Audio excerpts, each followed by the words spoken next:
Hey, what's up, you guys? Today I'm doing my September 2020 wrap up, and I'm doing things a little bit different this month. Normally I go in chronological order of how I read the books. However, this month I'm just going to talk about the ones I have the most to say at the start and then kind of trickle my way down. So if you enjoy this video, please leave a like, please subscribe, and let's just get started talking on the very first book, which is White Oleander by Janet Fitch. White Oleander follows Astrid, who is raised by a single mother who is a poet and an artist, but also very much a sociopath. Her mum kills a man, and that puts Astrid into the foster care system. We follow her through a lot of different care homes and foster houses and foster families where she endures all sorts of abuse and traumatic situations. So this was very much a dark book. However, the writing was beautiful. Astrid is also an artist very much like her mother, and this is conveyed through the way the story is written with the language and the prose. And it was never pretentious, but it was very poetic and descriptive, and I really enjoyed it. It never felt like it was just being purple prose for no reason. Like, it very much had a purpose to it, and it was absolutely beautiful. It was very atmospheric because of the writing, and it really reminded me of some of my favourite movies, such as like Mysterious Skin or Spring Breakers. They're just very, very atmospheric. Not in the way that the plot lines are the same, although they actually do have kind of a crossover. More just the fact, like, the whole atmosphere of the book, like, you really could feel all of the emotions of Astrid. Like, I absolutely loved Astrid. And every single new home she got put into, I was just praying, like, please, like, let this one be a happy ending. And it was a very heartbreaking story, but it was very impactful and definitely one that's going to stick with me.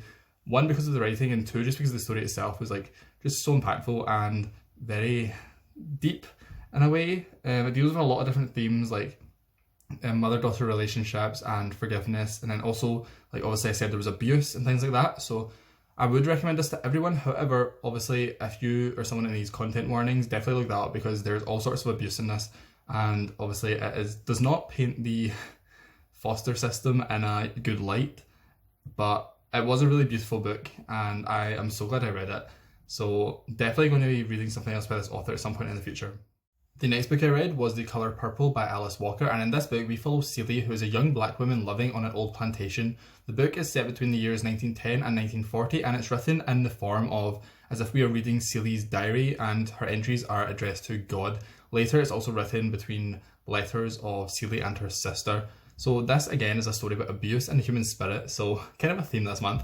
But it was so beautiful as well. It's all about the black experience at the time, and it also explores sexuality, as Celie has a relationship with a woman, and she is just discovering her body and who she is and what it means to be a woman, as well as to be a black woman in the time period, obviously. So there's so many layers to the story, and I really loved it. I thought it was great. I also really loved the way it was written. The author writes with Celie's dialect, because obviously it's written as if it's a diary, and she is not overly educated, or I don't know if she's ever had any formal education. I think, if I remember correctly, she went to school when she was really young and then she gets taken out. But anyway, because of the way it's written, it's very personal and it feels very intimate, and I absolutely loved that, because, you know, all of these themes are really intimate, personal themes to deal with. So putting them with this writing style was just like really good, and I highly recommend this to anyone. Again though, look up content warnings if you need it.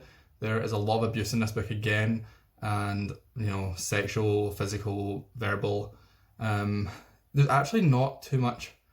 Actually, no, there is racism. I was going to say there's not too much like actual racism, because it's mostly surrounding a black family, but there is racism. So definitely look up content warnings if you need them. But overall, this was an amazing book, and definitely one that's like, it is a modern classic, but it deserves that title. Like, I was really impressed by it, and I think everyone should read it.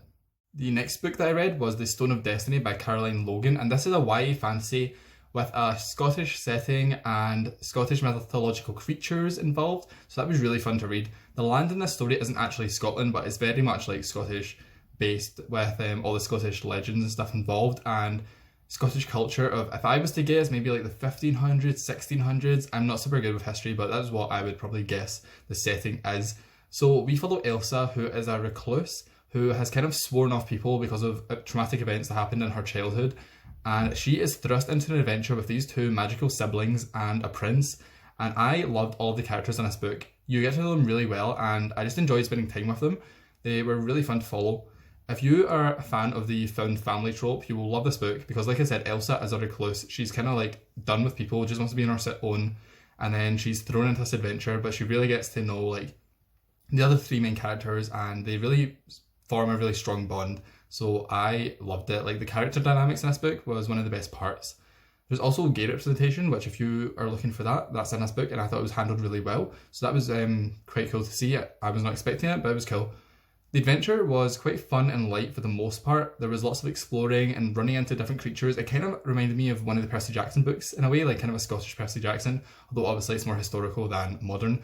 And the stakes do get really high, especially near the end. So it starts off quite a fun life adventure, but the stakes grow bigger and bigger, and I really like the ending of this book. It ends not on a cliffhanger, but on like just a really exciting note, and I'm definitely going to pick up book 2 once it's out, and I'm so glad I found this. So I definitely recommend this to, like, you know, fans of Percy Jackson or fans of the found family trope, or even just fans of, you know, if you're wanting something that's kind of Scottish inspired, because I don't really see that much fantasy that's Scottish inspired. I think this is the first one I've ever read, so that was pretty cool. So definitely recommend this book, and I really enjoyed it. Again, content warnings. There's a scene which you think might lead to sexual assault, but it doesn't actually go there. So I don't think it's really like needs a trigger warning, but just to let you know, like, that is there, but it doesn't actually go there. Like, another book I read this month was Axios End by Lindsay Ellis, and this is a sci-fi first contact story about aliens landing on Earth. Cora, who's our main character, her father is involved in a high-profile leak that exposes the fact the US government has been hiding this information from the public. One of the aliens takes Cora on as its translator, and we follow this kind of alien-human relationship as they try to survive against not only the US government and people hunting for them, but also the threat of other aliens. So I really enjoyed this story. However, I found that when it came to preparing for this wrap-up, because it's been almost a full month since I read this book, none of the thoughts really stuck with me. I did really enjoy the characters, and the alien character Ampersand, he is really interesting and I thought quite unique to follow, but again, and it's not really stuck with me that much, but I did give it 4 stars, so I don't know, like, I don't have much more to say about it.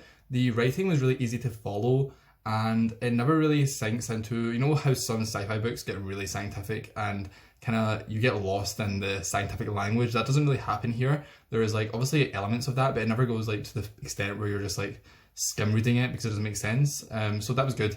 I think this is a really good entry point for anyone who is new to sci-fi. I would definitely recommend this to them because I haven't read too much sci-fi and I thought it was really unique. However, I was looking up some reviews afterwards and some people were saying that it's not that much of a unique story, but I don't know. I enjoyed it, and although it hasn't super stuck with me, I'm definitely going to read the sequel, and I really love the author, Lindsay Ellis. Her YouTube channel is cool, so, you know, I'm glad I read it. It was a fun story. I also read The Dragon Republic, which was the sequel to The Poppy War by R.F. Kuang this month, and I listened to this on audiobook and it completely ruined it for me, so I have decided I'm just going to swear off audiobooks. I have one left from when I'd done a free trial of Audible, so I'm going to listen to that next month, but other than that, I'm done with audiobooks because it just doesn't work for me. I kept missing so much stuff and I kept getting confused on who was talking and where we were. Like, the chapters would end, I wouldn't realise they'd ended, so it would change setting and my brain just couldn't keep up with it. I do really like the characters in this series still, and I did enjoy the plot, like, for how much I followed, but I don't know, just audiobooks I've decided are not for me. I'm definitely still excited for book 3, but I'm definitely going to read that one physically because, like I've said, listening to this on audiobook just ruined it for me because I really struggled to keep up with, like, the settings and who, other than the very main characters, like, I just kept getting confused. So that's completely on me and not the book. So I feel like I can't even give a that good a review, to be honest, but I did enjoy it, but I just wish I'd read it physically. Another book I read this month was Charlie and the Chocolate Factory by Roald Dahl. I took part in a Stranger Things readathon, I forgot to mention at the start, and for one of the prompts it was to read a book that reminds you of home, so I wanted a childhood book, and I loved this book when I was younger and I loved it now. I gave it 5 stars. It's just a really fun children's book about a group of kids going to a chocolate factory and getting picked off one by one by, like, strange events, and it's just really fun. This sent me into a spiral where for like 3 weeks all I could listen to was the soundtrack from the 2005 movie. Like, all the songs got stuck in my head and I could not listen to it, so I really enjoyed it. Obviously it is a kids book, so it's not like an amazing piece of literature, but it's a really fun kids book and definitely, like, a timeless one. And finally this month, I read the first 3 books in the Immortal Instruments series by Cassandra Clare, and I've done a full video where I basically just gush about how much I loved them. So I will link that down below. Please go check it out. The views on it are quite bad, which I wasn't expecting. But anyway, I definitely enjoyed it. I thought the plot twists were amazing. I thought the characters were really fun. I just thought it was overall like a really fun series, and I understand why it got so many people obsessed with Shadowhunters world now, because I am now in that camp and I loved it. So please go check out that video. It's all spoilers though, so if you have read them before, check out that video. If not, then I'm sorry. But yeah, I am glad that I finally put this step into the Shadowhunter world and tried them. Those were all the books I read in September. I am really overheating right now and I feel like I have not spoke properly for the last half of this video. However, if you enjoyed this video, please leave a like, please subscribe. This whole month I'm vlogging for the Trick or Treatathon, readathon that I'm hosting with some of my friends. So if you are interested in that, please hit that subscribe button, and I will be reading lots of fun books as always, and I hope you will stick around. So thank you so much for watching, and I will see you in my next video.